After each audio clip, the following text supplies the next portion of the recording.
At narito na naman ang mainit na balita mula sa mundo ng politika. Isang bombang balita ang naglabasan ngayong araw.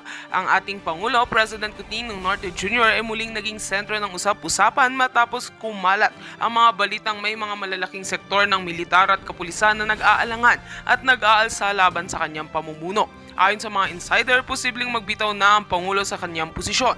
Ano nga ba ang mga detalye sa likod ng controversial na isyong ito? Ayon sa mga mapagkakatiwalaang sources, isang malalim na diskusyon ang naganap sa pagitan ng ilang matataas na opisyal mula sa militar at kapulisan. Nagpakita ng hindi pagkakasunduan at hindi pagkontento sa pamamahala ni President Marcos, lalo na sa mga isyu ng ekonomiya, seguridad at ang kalukulangan ng pagtugon sa mga pangangailangan ng mga frontliner. Iniulat ng nagkaroon ng mga lihim na pagpupulong ang ilang sektor ng sandatang lakas na may layuning magpatuloy ng kanilang mga protesta laban sa administrasyon. Ayon sa isang political analyst, malaki ang epekto ng mga isyong ito sa moral ng ating mga militar at police personnel. Kung patuloy na magtutulungan ng mga sektor na ito laban sa pamahalaan, maaaring magdulot ito ng mas malaking isyu sa loob ng ating gobyerno. Habang maraming kritiko ang nagsasabing kailangan ng mga reforma, ito ay nagpapakita ng isang pag-aalsa na hindi biro. Sa kabilang banda, nagbigay naman ng reaksyon ng ilang mga ordinaryong mamamayan hinggil sa mga balitang ito. Ayon sa kanila, nagiging sanhi ng tensyon ng patuloy na hindi pagkakasunduan sa loob ng gobyerno at ang ilan ay nagsasabing ito ay nagpapakita ng kahinaan sa pamumuno ng Pangulo. Ngunit mayroon din namang nagtatanggol sa Pangulo na nagsasabing ang mga isyong ito ay pawang chismis lamang na ipinapalaganap ng mga hindi kontento sa kasalukuyang pamamahala. Sa ngayon, wala pang opisyal na pahayag mula kay Pangulong Marcos ukol sa mga aligasyon ng mga alagad ng batas na ito. Subalit ayon sa ilang mga eksperto, dapat magbigay agad ng klarifikasyon ng Pangulo upang mapigilan ang paglala ng sitwasyon. Puno pa rin ang misteryo kung anong hakbang ang gagawin ng Pangulo, ngunit hindi maikakaila na ang mga kaganapang ito ay magdudulot ng malalaking epekto sa kasalukuyang administrasyon. At yan nga ang mga balitang ating pagkakatutukan, at kung bago ka pa lamang sa aking channel ay huwag kakalimutang mag-like, share and subscribe para updated ka sa aming mga bagong balita dito sa Tatak Pinas.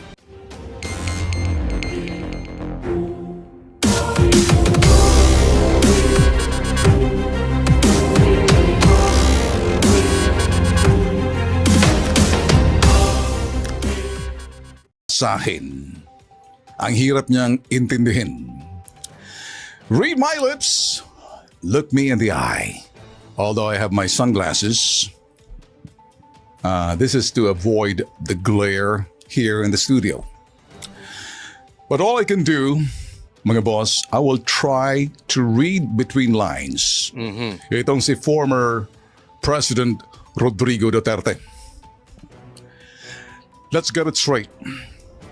Hindi ko kilala si dating Pangulong Rodrigo Duterte. Ni hindi ko siya nakikita face to face o eyeball to eyeball. Hindi ko siya nakakausap or minsan man nakausap sa telepono. Kaya hindi kami magkakilala. Kaya maliwanag po Ito, malinis. Hindi sila magkakilala ni PRRD. Tuloy, mamaya papaliwanag po natin. Gusto ko lang siyang subaybayan. Consider me just a spectator, a very serious observer from the outside. Gusto ko yung estilo niya, mga boss, because he seems to get away with his style. Kumbaga, nakakalusot. Ang hirap niyang bitagin. Ikaw ang mabibitag kapag sinubukan mo. I find it very amusing. Interesting, ika nga. I'm fascinated by the way he plays around with words and he's having fun. Sometimes entertaining, sometimes confusing. Himayin natin. Paano ba natin malalaman kung itong si dating Pangulong Rodrigo Duterte ay nagbibiro o hindi? Ito, tingnan muna natin itong intro ni Ben Tulfo, okay? Ito ngayon si Ben Tulfo tumatakbo bilang senador at hindi po ito nawawala sa top 5. Lagi siyang pasok dyan kasama sila Senator Bongo. Okay? Pini-explain niya ito si PRRD talagang ibang klase. Hindi siya nakakahon. Hindi siya yung, eto politiko, eto yan. Doon po nagkaiba si PRRD sa ibang mga politiko. Kaya nga pansin nyo, nagugustuhan siya ng taong bayan dahil hindi trapo. Eto ngayon, yung media nalilito sa mga sinasabi ni PRRD. At hinihilo sila. Sa madaling salita, ang nagli-lead. Kung gusto ng balita ni PRRD, si PRRD ang mangunguna. Pero, susunod-sunod, itong mga mahihinang klase, itong mga weak, itong mga bangag, itong mga tambaluslos, tapos sasamahan ng ibang media. Sasakyan ng ibang media, pero hindi nila alam, pinaiikot-ikot na sila ni PRRD. And until now, it is very effective dahil ang suporta kay PRRD nandoon pa rin. Hindi siya nawawala. Pag nagsalita si PRRD, balita. Pag nagsalita si PRRD, sinusundan ng mga tao. Unlike dun sa iba. Yan, dito muna tayo. Tuloy. Paano natin malalaman kung siya ay nagsisinungaling tulad ng sinasabi ng mga kumukontra sa kanya? Totoo bang sinasabi nila na siya ay nagsisimula ng mag-ulyanin? Kapag ang isang tao raw ay nag-ulyanin, the brilliance of that person is starting to fade away. Which means, sooner or later, he's gonna lose it. Lahat ng yan, iisa-isahin natin. Una, mahilig magbiro itong si dating Pangulong Rodrigo Duterte.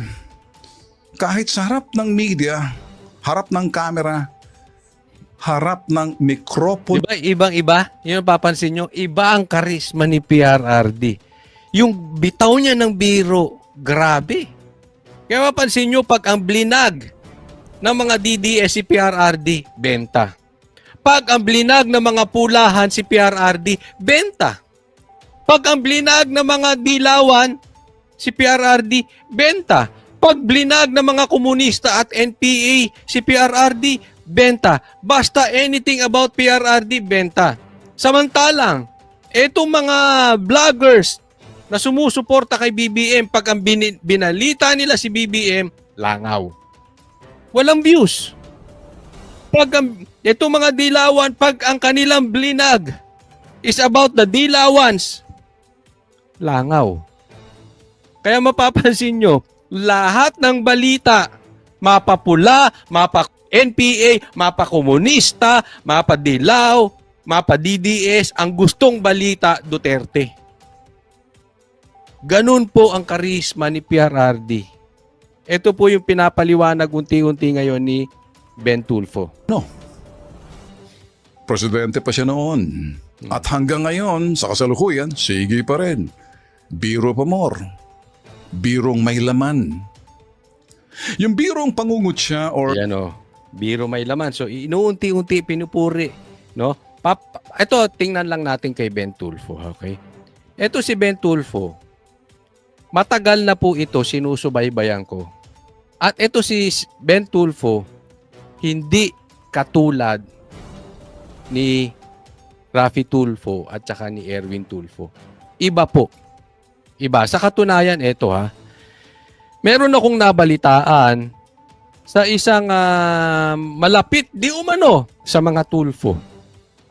Hindi ko lang alam kung ito ay totoo. Pero ito ay siya ay kilalang malapit sa mga Tulfo. Ang sabi niya, etong sila daw,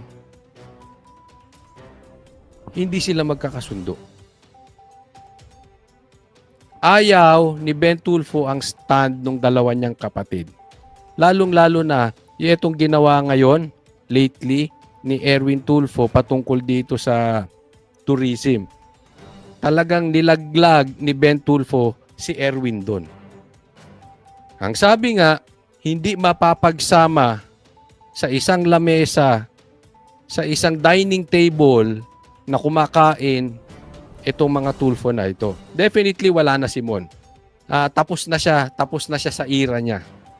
Yun lang, minsan si Mon, parang basta, wag na natin anuhin yun, tapos na siya. Ito na lang ang talagang active ay si Ben at ito si Rafi at saka si Erwin at saka to si Ben Tulfo.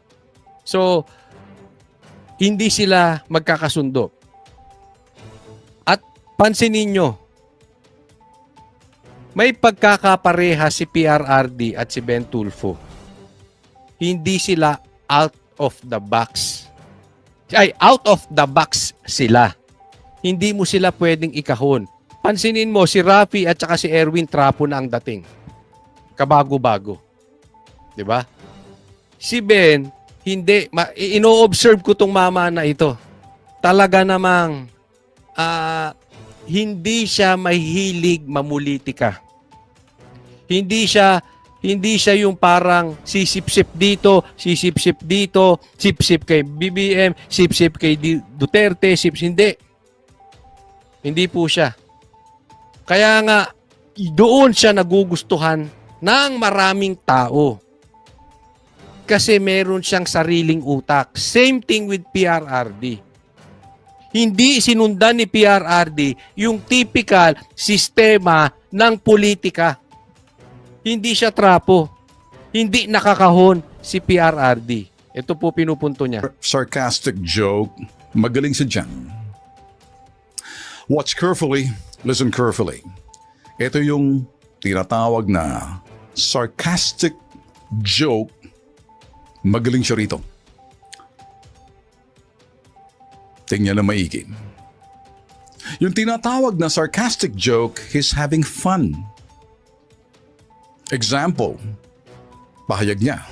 Sabi niya nga, sa TV to, nakita naman to, nag-cover, wala akong sinabing ganon. Even if you kill me 1,000 times, wala akong sinabi na ganon. Make it taking drug. Pero sabihin mong, addict, wala akong sinabi na ganon. Patayin mo na. Or papatayin o patayin ako ni Marcos yan. Ito yung mga sinasabi niyang sinusundan lang natin. Maawa ka naman sa akin, matanda na ako. Maraming na good time na media rito. Yun. Di ba? Naalala niyo yung balita na yon. Tinawag niya ng bangag si Marcos. Hindi naman sumasagot si Marcos eh. Anong nasa isip ng tao? Talagang addict si Marcos. Yun ang nasa isip ng tao. Tapos biglang binawi ni PRRD. Di ba? Sakay naman ngayon ng media. Di ba? Yeah, ito si PRRD, ulyanin na talaga. Pero tayo mga DDS, alam natin ang totoo. Si Ben Tulfo, alam niya totoo. Di ba? Nang good time si PRRD, yung iba naman, nabola. Yung mga tangang mga pulahan, dilawan, di ba? O yung mga bayarang mainstream media. Para sa kanila, balita na to. O nga naman, basta kung anong lumabas sa kanyang bibig, as is, where is, balita na yan. Ayun, di ba? Diyan mo malalaman ng tao influential. Kung anong lumabas sa bibig niya, kahit ano, balita. Ganyan po ang Duterte. Well, yung pangalawa, ito yung follow-up joke, birong pagdududa or cynical joke. Ito naman yung ginagamit niya sa mga politikong hindi niya pinagkakatiwalaan at dapat naman pagdududahan. Oh. Hindi niya pinagkakatiwalaan, ha? Tandaan niyo yan, ha? At dapat naman pinagdududahan. Malimit ito. Ginagamit niya rin sa Kongreso. At kung kanino.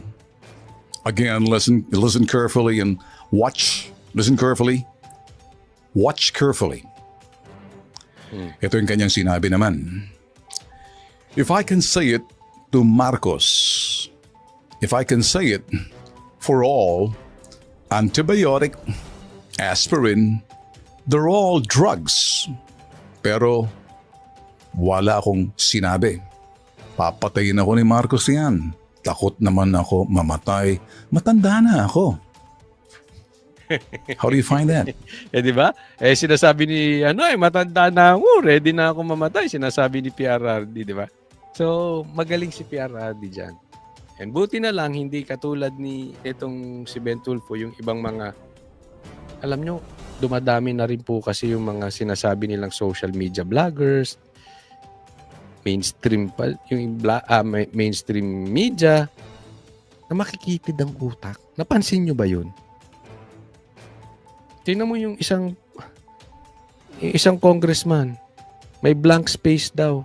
Kaya daw may blank space kasi at nilabas nila ng mga Duterte nila PRRD yun dahil gusto ibalik sa opisina yung natapyas na budget ni BP Sara.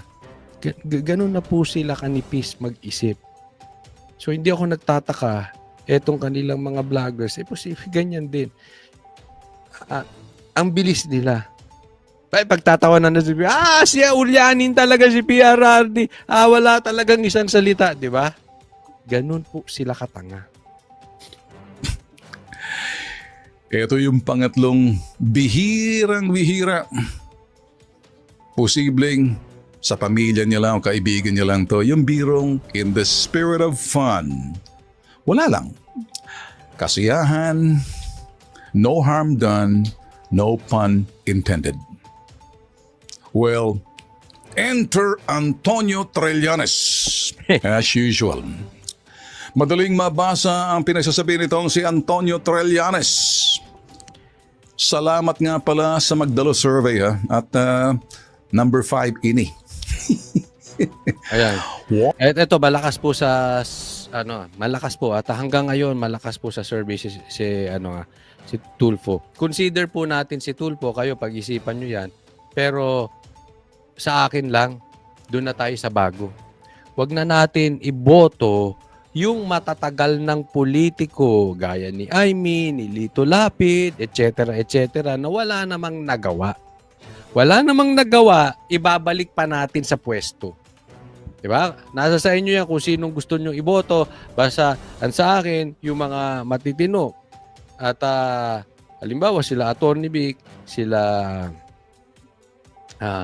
Jimmy Bondoc, ito si Ben Tulfo, yung mga bago na dapat nating bigyan ng tsansa. No? Alam mo, ang nakita ko dito kay Ben Tulfo, tingnan nyo mabuti. Meron po itong tayo. Imposible. Itataya ko lahat dito sa inyo. Imposibleng hindi ito nilapitan ng mga Marcos. Imposible. Napaka-imposible. Imposibleng hindi ito nilapitan ng mga galamay ni Marcos. Para tumakbo, alam natin, ang tatak Tulfo, Tulfo yan. And until now, mataas pa rin sa survey si Tulfo. Kaya hindi ako naniniwala, imposibleng hindi ito nilapitan ng mga pula. Pero, hindi siya tumakbo under the BBM's team. Wala siya doon sa partido nila. Yun na lang ay may tapang at may paninindigan. Yung independent po ito. Pwedeng ando doon na ang kayamanan sa partido ni BBM. Makinarya. Maraming pera doon para ikaw ay suportahan sa eleksyon. Ako'y naniniwala kahit magkano ang i-demand ni Tulfo tumakbo lang sa partido nila,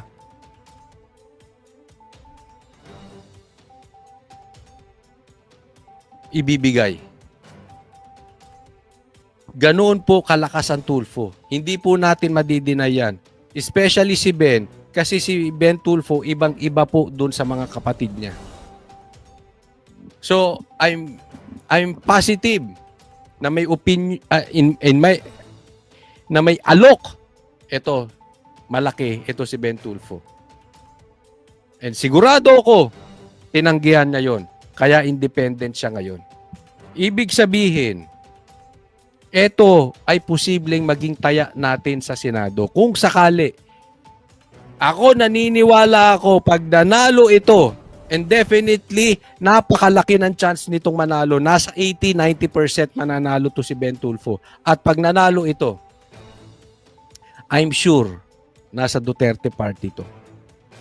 Bagamat hindi siya maingay ngayon ng sobra, pero Hindi ito magpapagamit.